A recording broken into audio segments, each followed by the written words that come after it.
Salam, salam damai sejahtera untuk kita semua.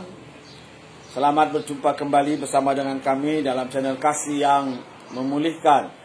Jika Bapak Ibu Saudara semua ingin dibantu, didukung di dalam doa, boleh menghubungi kami di nomor telepon atau WA yang ada di deskripsi. Ya, semua pelayanan doa atau juga konseling itu gratis dan tidak dipungut biaya apa-apa. Jika ada yang meminta uang atau apapun atas nama kami, Kasih yang Memulihkan atau Tarigan Love Panggabean, jangan pernah dilayani karena kami tidak pernah meminta yang namanya imbalan, uang atau apapun namanya sejenisnya.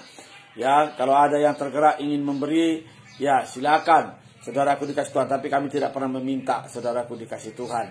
Ya, biarlah masing-masing sesuai dengan kegerakan yang digerakkan Tuhan hatinya. Baik, pada saat hari ini kita akan melihat tema kita, saudaraku dikasih Tuhan, mulutmu ya yang membuat para istri atau juga suami menambah masalahmu.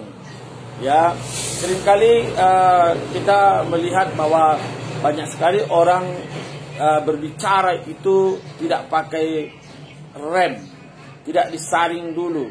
Dan secara khusus hari ini saya ingin berbicara kepada istri-istri atau ibu-ibu ya yang seringkali tidak sabar dalam menghadapi masalah-masalah kehidupannya.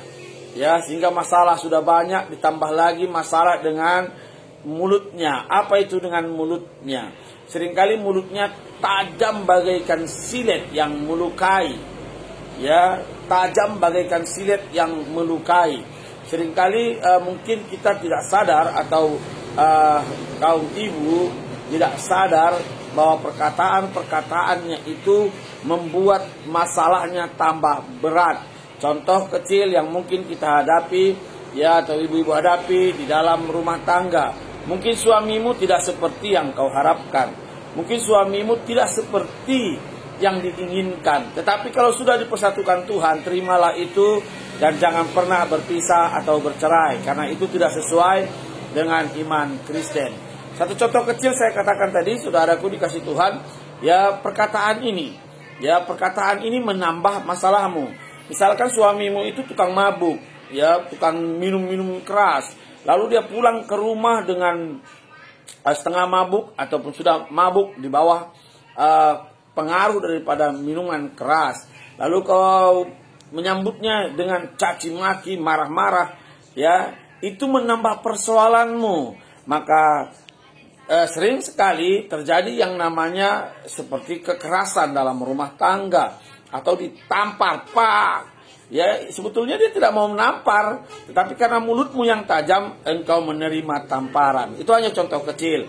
Ataupun mungkin suamimu sakit-sakitan terus. Lalu kau berkata, aku tak mau seperti kau, bapak, yang sakit-sakitan terus.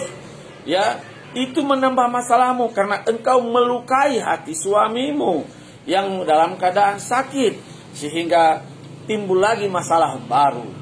Nah, demikian juga mungkin ada suami yang sudah kena sakit gula, ya, tiap hari mungkin harus disuntik dengan insulin atau apapun namanya.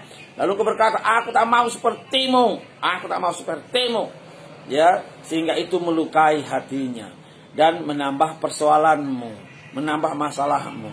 Ya, hadapilah dengan namanya kelemah lembutan. Ya, kelemah lembutan sekeras apapun bisa dihadapi dengan kelemah lembutan dan membawa keuntungan bagi kita atau bagi saudara.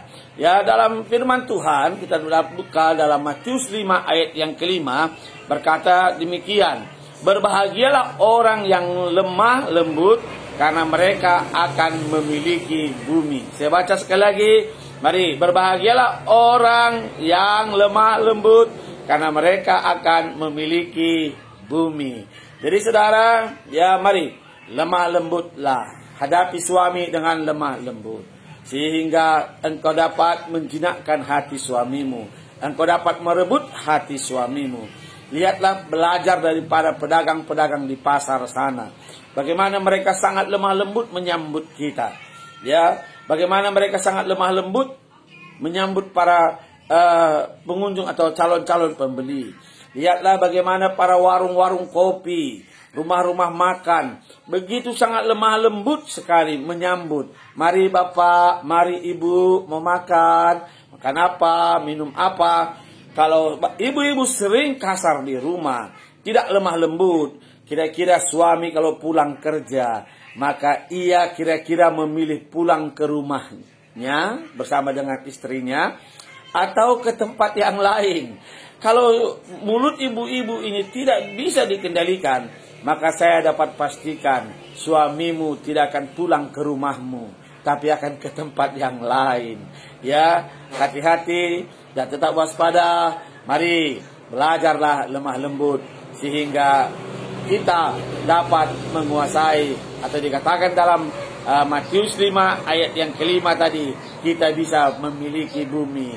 Ya, artinya berhasil di bumi ini, ya, beruntung di bumi ini, mendapatkan yang namanya keberhasilan, keberuntungan dalam usaha, pekerjaan, dalam nikah, dalam rumah tangga kita.